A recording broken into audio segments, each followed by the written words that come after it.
You were named first team All ACC. It's got to be pretty cool. We just learned of that. How's that make you feel?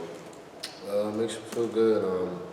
Kind of was a little bit of kind of a personal goal for me before the year, so kind of achieving that is definitely very exciting.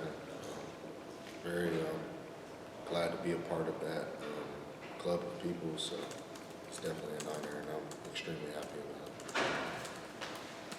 You guys have 11, I believe, 11 total players, you know what I mean? First, second team and all that or whatever. So, what does that say about the work that you guys have put in this year and the improvement that this program has shown, based off of last year's results? Yeah, it shows a lot. I think we do have a very talented team.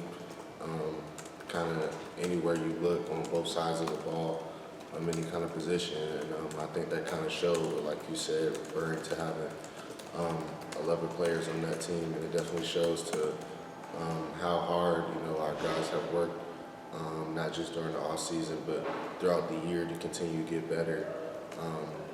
So yeah. How much does having a championship game to play this week make it easier to kind of remove yourselves from the way the regular season ended, because it's sort of a new start for you guys? Yeah, I mean, it's definitely something I'll probably say. I was kind of telling the guys, hey, that kind of left a sour taste in our mouth, but look at the big opportunity we have in front of us. I mean, it's a huge opportunity, ACC championship game, versus a very good team like Clemson. Kind of winning that would mean a lot, for this program. This program hasn't had one in a long time.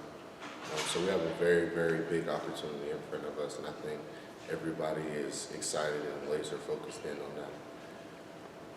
You think it might make it easier playing this game had you guys, we've been harder had you guys won those two games, and now maybe you guys just play loose and free and easy in this game? I wouldn't say it'd be easier and harder. I mean, I think every week you kind of have to, come ready to play. I mean, obviously a championship game, I think everybody comes a little extra, juiced up and all. But, I mean, every week you got to come in excited, ready to play, because as you can see, if you don't, it'll kind of get you beat. How much do you know about how long it's been since Carolina won an ACC football title? I don't know too much. 42 years. 42 years? Yeah, I was about to say, because what I've heard is the last time they won it was when Lawrence Taylor was here, Yeah. so that was definitely a good bit Yeah, of I just ago. asked Josh about that. He was a little surprised, because I imagine you guys, it seems like an eternity. Yeah, so it's definitely a long time, so definitely looking forward to bringing that back to Carolina this weekend for sure.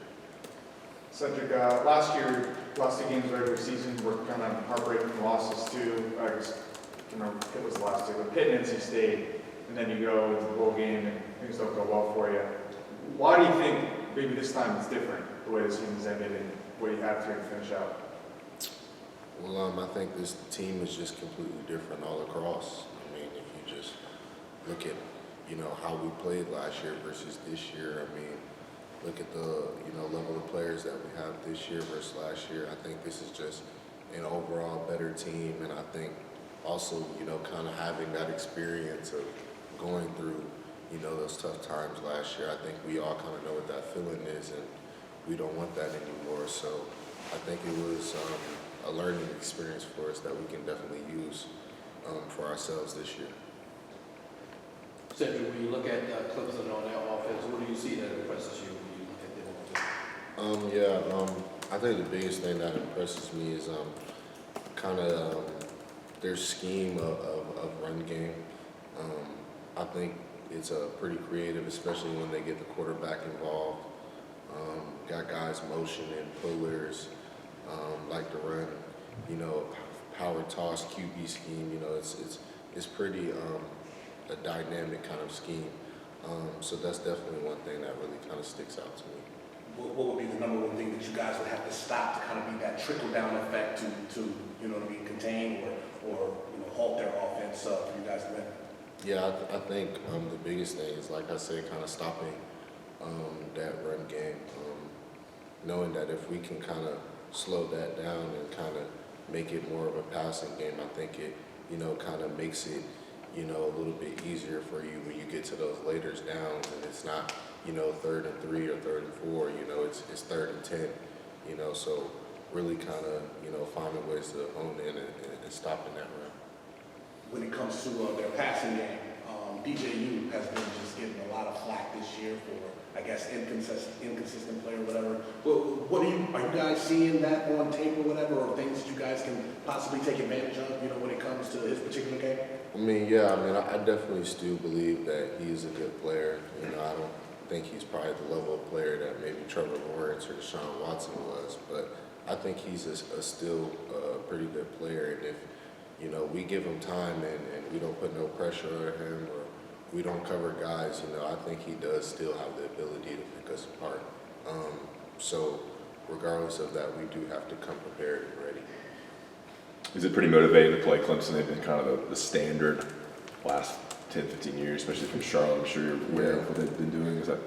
Yeah, it's definitely very exciting. You know, me personally, I don't think I've really played a team, or at least was in the game, besides my freshman year versus Texas A&M. But, you know, a kind of a team, you know, at this caliber of level, at this stage of the season, you know, it's definitely a huge test that I think everybody wants to see. You know, how does UNC or even themselves kind of stacked up against this level competition of players? So I'm definitely very excited about the challenge. Since Noah and Dez got hurt, how would you say Cayman Rutgers kind of approached, you know, trying to fill those voids on the line? Cayman has done a tremendous job. I mean, he's kind of stepped in, you know, to a role that he's, you know, not particularly familiar with, playing the jack position. And I think he's done a great job. I think he's done a great job to kind of, you know, learning, you know, how to play the jack position and different things like that while still playing the power end position. So it's definitely hats off to him and being effective in both positions as well. So he's definitely stepped up a lot, and I'm definitely proud of that. You guys good? Thanks, Ed. Thanks, Saturday.